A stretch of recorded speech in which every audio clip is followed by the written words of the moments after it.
Greetings, my dear viewer. You're on the channel The Price of Cheating.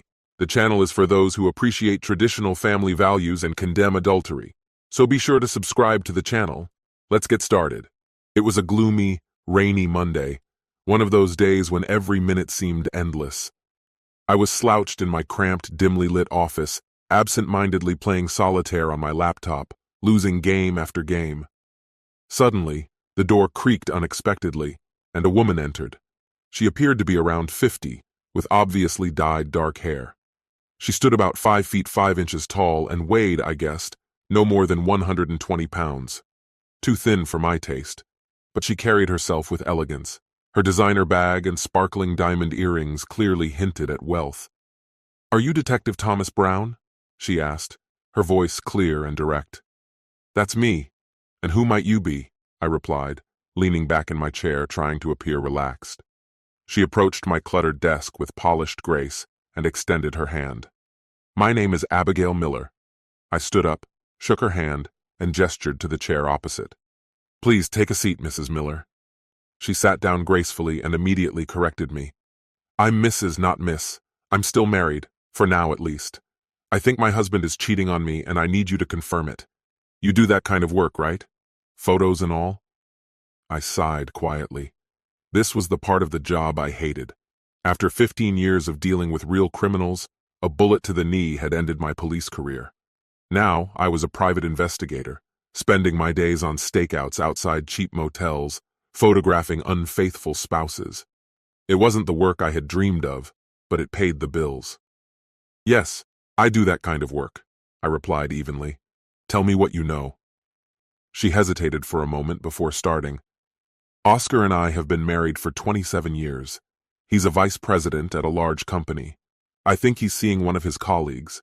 I suspect they meet at one of the fancy hotels downtown, close to his office." I began jotting notes in my notepad. "What makes you think he's seeing someone? Do you have any evidence?" "Not exactly," she admitted, her voice softening. "It's more of a feeling. He's become distant, acting differently. We barely touch each other anymore, which is unusual for him." She paused, lowering her gaze to her hands, then continued. "A month ago, I found a receipt in his shirt pocket from a jewelry store for an expensive bracelet, but he never gave it to me. That's when I started checking his credit card statements. Over the last 3 weeks, I saw charges for hotel stays. He always comes home by evening, so why does he need a hotel room? His company covers client meetings, so it can't be work-related." "You think he's meeting someone in the middle of the day, on Wednesdays?" I asked, keeping my tone neutral. "And you want proof? Photos?" "Yes," she replied firmly. "We have a prenuptial agreement. If I can prove he's cheating, I'll destroy him. He won't get a cent." "Understood," I said, putting down my pen. "I'll follow him this Wednesday and find out what's going on. If he's with another woman, you'll have the proof." She smiled with satisfaction and stood up. I stood as well. The meeting was over. "I brought $2,000 in cash to start," she said, placing the money on my desk. "Is that enough?" "That'll do," I responded, watching her neatly arrange the bills. "I'll contact you on Thursday with a preliminary report," I added. With that, she turned and left the office, her hips swaying in a deliberately dramatic manner. As the door closed behind her, I suddenly caught myself wondering, did she notice the wedding ring on my finger? Or did she not care? Perhaps she was already envisioning her future, picturing a life after divorce. Who could have seen this coming? That Wednesday, I entered the most expensive hotel precisely at 12:30 p.m. It was the closest hotel to the office where her husband worked, and with the constant rain outside, proximity mattered. I discreetly handed a $100 bill to the receptionist and inquired about the room my brother, Oscar Miller, had booked. She gave me a long, suspicious look before glancing at the money. With a reluctant sigh, she reached for the notepad. After scribbling room 601, she tore off the page and silently handed it to me. I nodded in thanks and made my way to the free coffee station in the lobby. Glancing at the photograph Mrs. Miller had given me while sipping the barely warm coffee, I took up a position where I had a clear view of the elevators. At 1 p.m., Oscar Miller strode confidently into the lobby and headed toward the elevators, His movements suggested that his girlfriend had probably already received the room key and was waiting for him upstairs. I watched as the elevator doors closed behind him and checked the display to confirm he went to the 5th floor. After waiting 5 minutes, I gathered my belongings into a small duffel bag and took the elevator up to the 6th floor. From there, I quietly slipped into the stairwell and descended 1 floor. Carefully cracking open the door to the 5th floor, I scanned the hallway. It was empty. Perfect. I approached room 601. Pressing my ear to the door, I could hear muffled voices inside. I reached into my bag for the snake camera, but the gap under the door was too narrow. Cursing under my breath, I pulled out a crowbar and gently pried the door up. With the door slightly raised, I was able to slide the camera underneath. The screen flickered to life, and the autofocus began adjusting. After a few moments, the bed came into view. My eyes froze on Oscar Miller's face. As I recorded the scene, I shifted the camera slightly to capture the woman next to him. A wave of nausea hit me. I nearly dropped the equipment when I saw her, the unmistakable bird tattoo on her shoulder. My heart clenched. There was no mistake. How could she do this? For almost 25 years, my brother had loved this woman. Her betrayal struck me like a knife, driven deep into my gut. I felt the nausea rising again, but I forced myself to swallow it down, focusing on my breathing. She was nothing more than a lying traitor. I steeled myself, reminding myself I had a job to finish. Abigail Miller needed irrefutable evidence to annul the marriage contract, and I couldn't let my emotions get in the way. Clenching my teeth, I continued observing.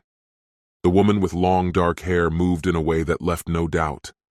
Every look at her face confirmed the painful truth, tearing apart the last remnants of my resolve. Part of me wanted to burst in, shatter the illusion, and put an end to the agony tearing me apart inside, but instead I packed the camera away and slipped it back into my bag. Leaning against the stairwell door, I felt a wave of exhaustion, both physical and emotional, wash over me. The emotions, rage, sadness, disgust, were unbearable. Questions flooded my mind, questions without answers. Why did she do it? How long had it been going on? Shaking my head, I tried to push those thoughts away. I needed to stay professional and finish the job. Abigail Miller was counting on this evidence, and I couldn't fail her. 10 minutes later, Oscar Miller exited room 601 with a smug grin on his face. He adjusted his tie, glanced around, and headed for the elevator. Once he was gone, I hurried to the door. For a moment I considered knocking, but instead leaned against the wall across from the room. A few minutes later the door opened, and there she was. As soon as she saw me, her eyes widened in shock, and she slammed the door shut. I knocked firmly but calmly, my voice commanding, "Patricia, open the damn door!" After a brief moment of uncertainty, she cautiously turned the handle and opened the door. Her face was streaked with tears. "Thomas. Oh God, Thomas, why are you here?" "The real question is, why are you here?" My voice cut through the air, cold and merciless. "Thomas, it's not what you think. I can explain everything," she pleaded, her voice trembling and filled with desperation. "It was just enough," I interrupted sharply. "I'm tired of listening to your lying excuses, Patricia." Patricia's legs gave way, and she collapsed onto the floor. Her body shook with sobs as she hugged herself and rocked back and forth in despair. "Oh God, Thomas, does he know? Did he send you?"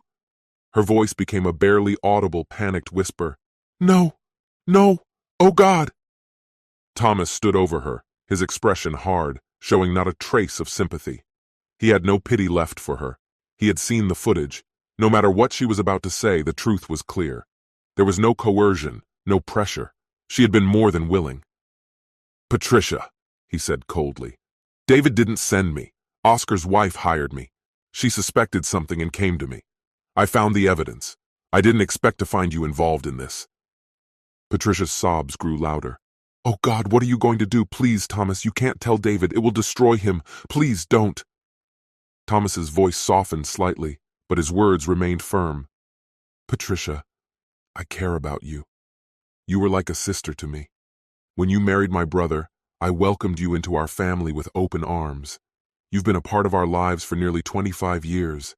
You're the godmother of my children. How could you risk all of that for someone like Miller? Thomas, no, please. You don't have to tell him. I'm begging you. He shook his head. No, Patricia, I won't say anything. But you will. You'll tell David everything by the end of the weekend. If you don't, I'll show him the video myself. You have until Monday. Her eyes widened in horror.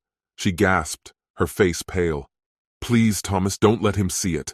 I swear I'll tell him everything. Just don't let him see me with Miller. Thomas extended his hand to help her up and gently directed her toward her car. Go home, he said. End the day. Wait for David and tell him everything. Still trembling, she nodded and promised to confess to his brother. Thomas gave her his word in return. If she came clean, David would never see the video. Later in his office, Thomas sat down to review the evidence he had collected for Abigail Miller, Oscar's wife. Using software he had bought, he blurred Patricia's face in the footage. Abigail only needed proof of her husband's infidelity to activate the prenuptial agreement. Knowing the identity of the mistress wasn't necessary. On Sunday evening, Thomas's phone buzzed with a message from David. It was brief. Can we talk? Without hesitation, Thomas called him. Hey, brother. What's going on? Hey, Oscar, David replied. I wanted to ask if I can stay with you for a few days. Of course, Thomas said, feeling a wave of unease. What's happening? Patricia confessed that she had a brief affair, David admitted quietly. She says it's over and swears it won't happen again. It's hard, really hard to trust her again. I want to, but deep down, I'm not sure I'll ever fully forgive her. David, you know how much you and Patricia mean to me, Thomas said. No matter what you decide, I'll stand by you. I appreciate that, Thomas, David replied, his voice filled with uncertainty. But tell me, what would you do if this happened with Lily? Thomas sighed, pausing before he answered. David, I hope I never find myself in that situation. I love Lily more than anything in the world, just like you love Patricia. But if Lily ever betrayed me, I don't know how I would react. David nodded, lost in thought. Yes, I still have feelings for Patricia, and I think she feels the same. But I'm stuck, brother. I don't know what to do. As your older brother, Thomas said gently, I can't tell you what's right. It's something you have to decide for yourself, for your future. David exhaled heavily. Thanks, brother. I promised Patricia we'd talk it through tonight. Let me know if you need me to stop by, Thomas said. But the night passed without a call. It seemed that David and Patricia had decided to give it another try. I couldn't blame him for the choice. It was his life, and only he could decide what was right. Looking back, I'm almost certain I would have acted differently, but it's easy to say that when you're not living through it. Later that night, as I lay in bed with Lily, my thoughts began to wander. Lily, I asked, are you truly happy with the life we've built together? She looked at me, her eyes glowing with warmth. Thomas, I love you more than words can express. Our life, everything we've built, makes me incredibly happy. Why are you asking? Is something bothering you? No, I quickly replied. I just needed to hear it. I can't imagine a greater happiness than what I feel with you. She smiled softly, a playful tone in her voice. Good answer. You're getting wiser every day. Then she leaned closer and whispered, Now enough talking. Kiss me. The next day, David told me he wanted a divorce from Patricia. It turned out she had been cheating on him for about 3 months, and he had no intention of forgiving her. She made her choice, and now she'd regret it. This concludes the story. If you like it, then put your powerful like and subscribe to the channel.